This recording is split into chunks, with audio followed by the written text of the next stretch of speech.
Blick Art Materials recently reached out to me and asked if I'd be interested in trying their epoxy resin kit. My name is Luke Hewling, and I am a figurative ceramic artist who lives in North Carolina. Typically, like most ceramic artists, I use a variety of fired-on glazes to finish my work. However, when it comes to the eyes of my pieces, I do a lot of detailed work with underglaze, and I find that using a clear glaze really mutes the work that I've done.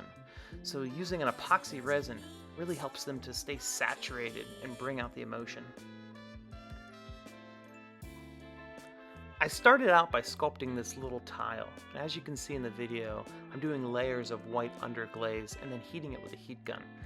This layer of white underglaze really helps the colors to be vibrant, similar to how a painter would use gesso.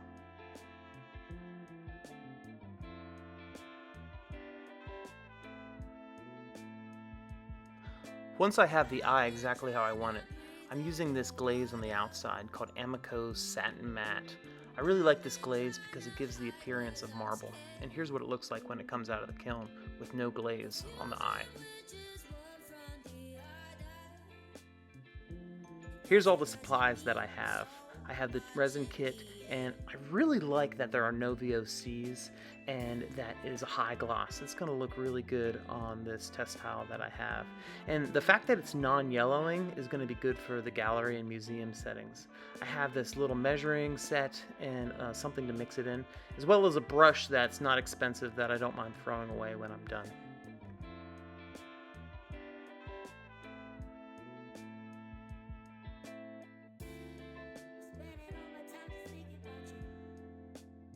The directions on the box are really easy to follow. All you have to do is mix a 1-to-1 ratio to get a perfect mixture.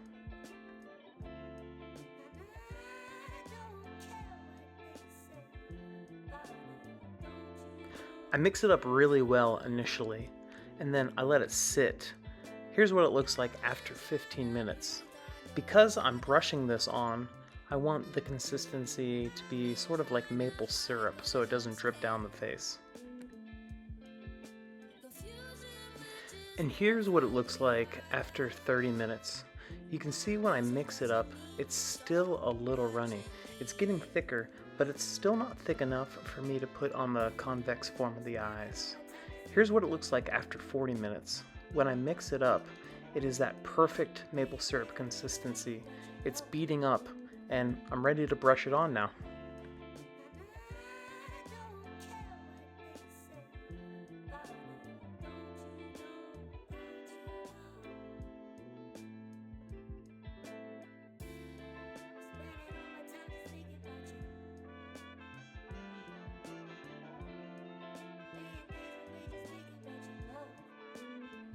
I'm going slow and trying to get an even coat and making sure I don't get any resin past the eyelid.